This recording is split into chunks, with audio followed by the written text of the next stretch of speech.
Engulfed by the satisfaction of a new purchase, Shifter 66 hopped into the 2RE's cockpit.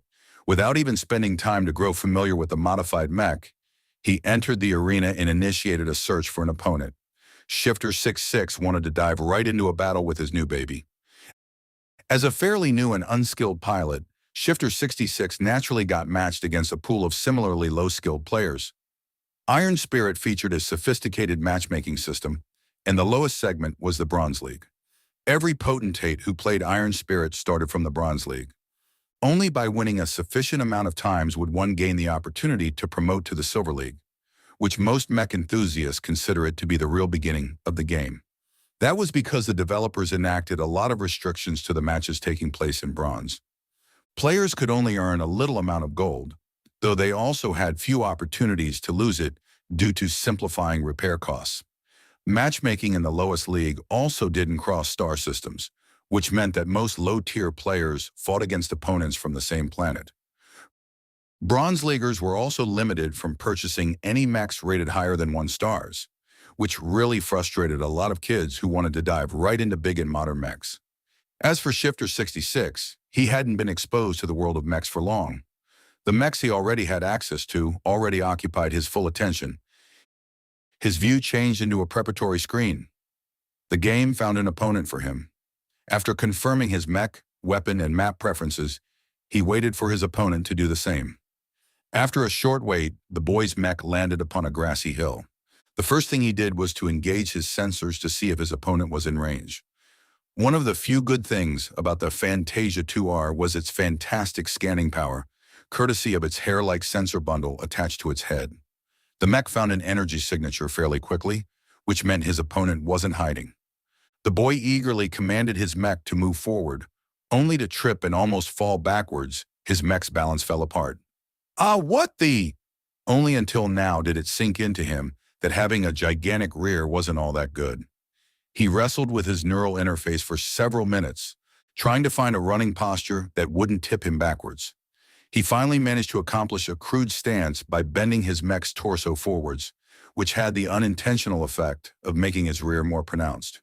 Who cares, as long as it works? Let's try the booster.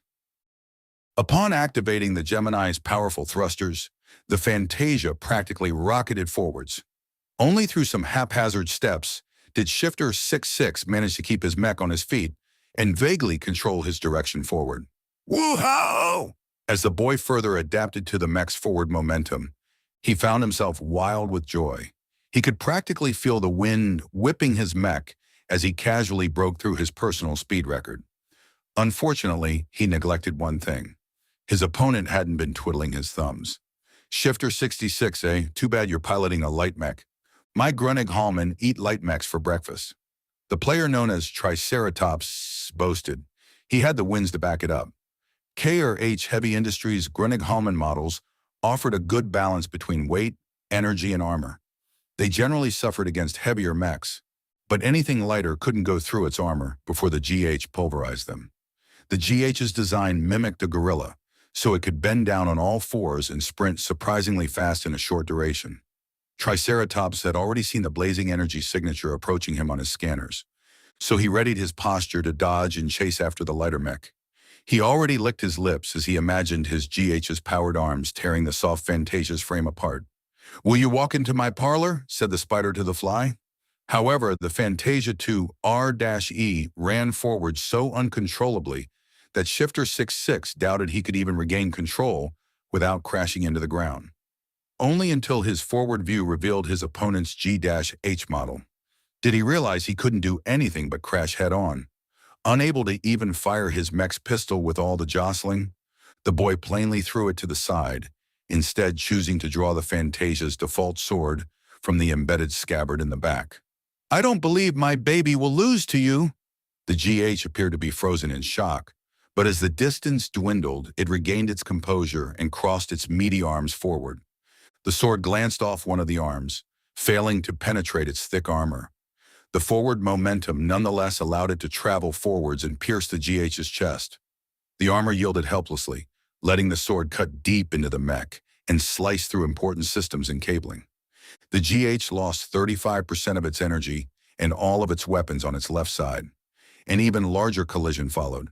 The rest of the Fantasia's frame slammed forward, dealing more damage to the lighter mech than the GH due to the differences in mass. The Fantasia's upper torso disintegrated from the impact, shards and other debris flying in every direction. Its head crushed into a pancake against the GH's torso, somehow barreling past the heavier mech's armor and penetrating through the cockpit embedded deep within.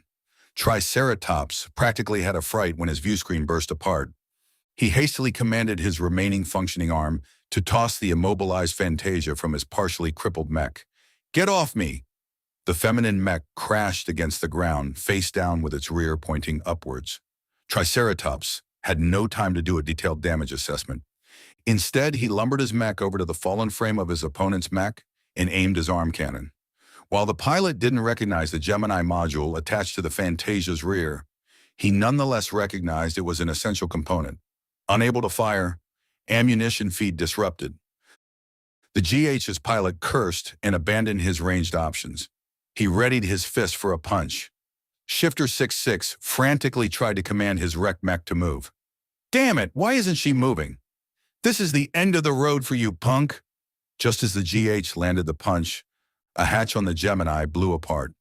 It revealed a hard-shelled cockpit, which ejected instantly from the Fantasia with substantial thrust. While it didn't travel with the force of an armor-piercing shell, it nevertheless possessed enough force to smash apart the GH's ramshackle torso armor and pound its pilot into meat sauce. Exhaust smoke spurted out of the Gemini's gaping cavity. Burn marks littered the immobilized Fantasia and the surrounding foliages as the decapitated Grunnig-Hallman mech collapsed like a puppet with its strings cut.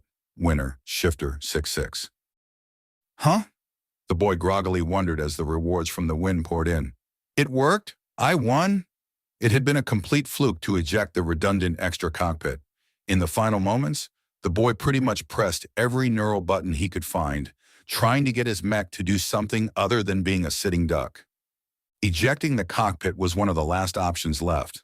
"Ha ha ha ha, I knew my wouldn't disappoint." Shifter 6-6 spent a significant fraction of his newly earned gold to instantly repair his mech. More expensive mechs required manual repairs or payment of real credits to get it done instantly. Fortunately, Iron Spirit didn't bother to milk excessive fees from its beginners, so the boy had nothing to worry about. He threw himself back into the arena. Triceratops, who turned out to be a boy just a year older than Shifter 6-6, simply sat stunned in the simulator. He couldn't believe he got done in by an ejected cockpit. He loaded the replay of the last match, fast-forwarding to the final moment, before slowing down the playback to leave him with plenty of time to watch. The same incomprehensible action happened again, just in a different perspective. Triceratops chose to watch the event from the side. He could see the immobilized Fantasia billowing out ejection fire and smoke from its battered rear module. Its left hatch blew apart, making room for the abruptly accelerating metal shell that protected the empty cockpit. Normally, any ejecting cockpit followed an upwards trajectory as soon as it left the chassis of the mech that held it. If Triceratops had just been a little more patient, he could have let the cockpit fly harmlessly in sky. Instead, he could only watch as his past self moved the GH into punching range of the Fantasia, thereby exposing its damaged torso to his opponent's crazy strike. He pretty much impaled himself onto the enemy's lance. "This isn't real. This stupid mech looks so dumb and ugly. Who the hell made this mech? This Shifter 66 must be trolling if he's bored enough to bring such a mech into the arena." Triceratops opened a window showing the statistics of the Fantasia 2 R-E. The numbers made little sense to him, as he hadn't been studying mechs very long.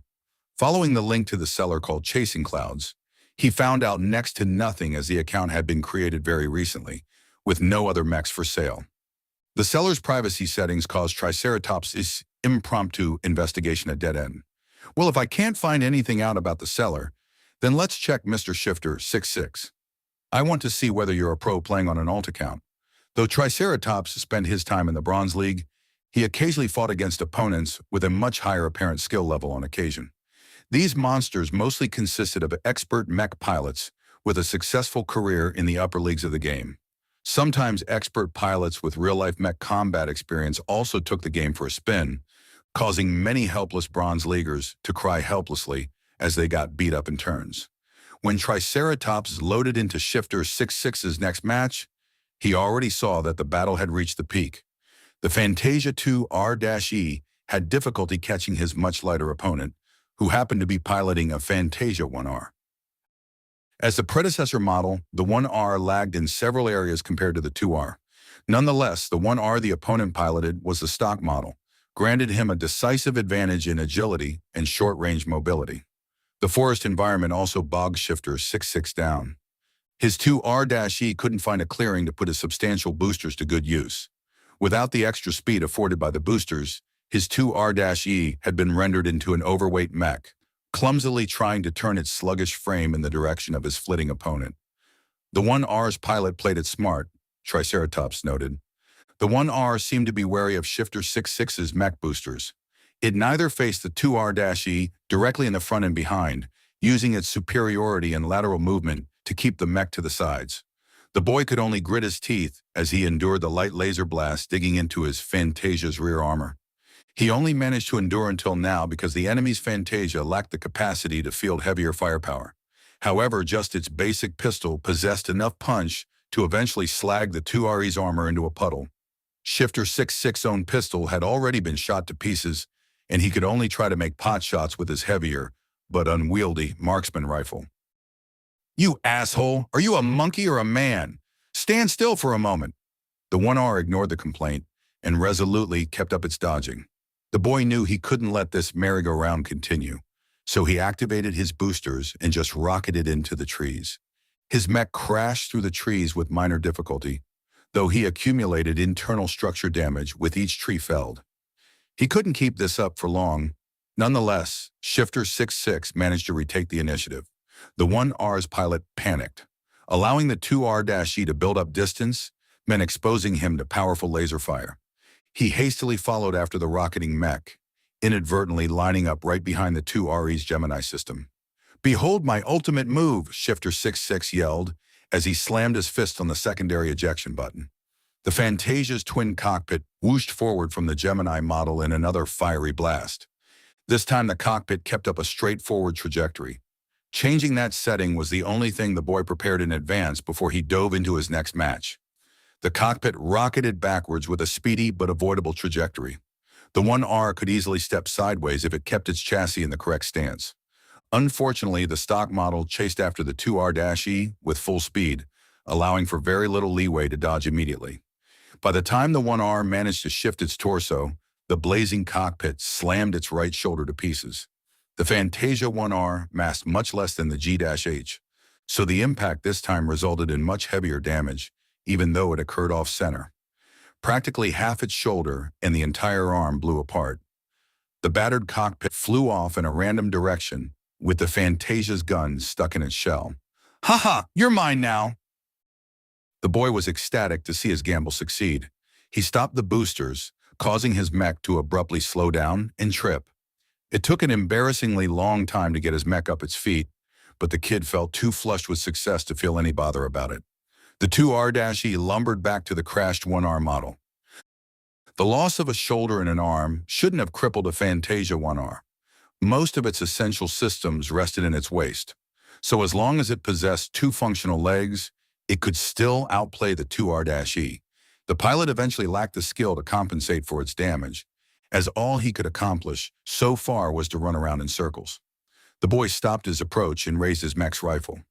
The beams had a little difficulty keeping up a consistent aim, but the sheer number of shots succeeded in punching through the 1R's poor chassis. Winner, Shifter 66. Ha ha ha.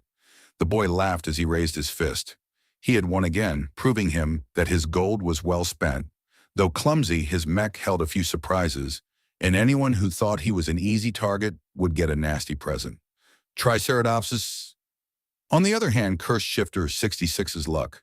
He felt a little glad that he wasn't the only pilot who fell for the 2R-E's trick. He kept spectating Shifter 66 as he mindlessly dove into the arena.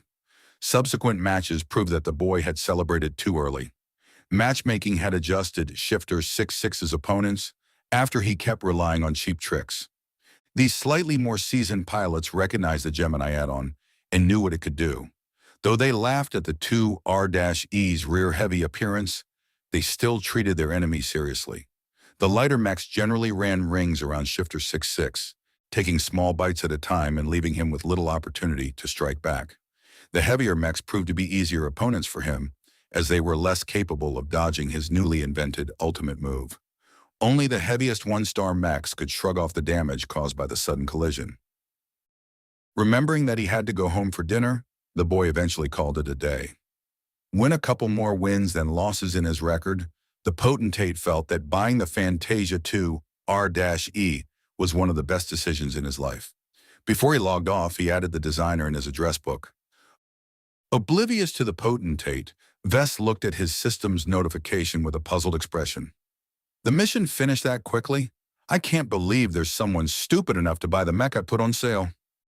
Lucky concurred with a meow while shaking its mechanical behind in Vess's direction. The young man playfully picked up the pet and cuddled him against his chest. At least the stuff you crap out can be sold. Now that he finally received some design points, Vess switched back to the shop and browsed its catalog with greater attention. The previous time, he just took a casual look, choosing to ignore the more unrealistic entries as pure nonsense. Now that he swept his eyes past them again, Vess widened his eyes. If the system is really capable of doing this with design points, then meeting the next interest payment is in my grasp. Vess reached an unconscious threshold in his mentality. He had always been a little bit skeptical of the system, which suddenly intruded in his life. Now, though, he felt ready to embrace it with all its oddities.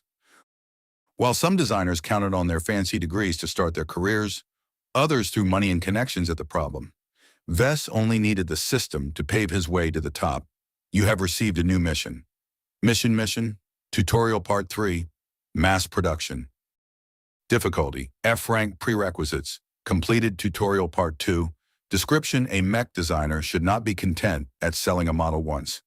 Real designers must have flocks of people begging to purchase their products. Please sell 100 virtual mechs of your own creation within a month. Reward, 1 random 10-year combat mech production license. The system screwed him for real this time.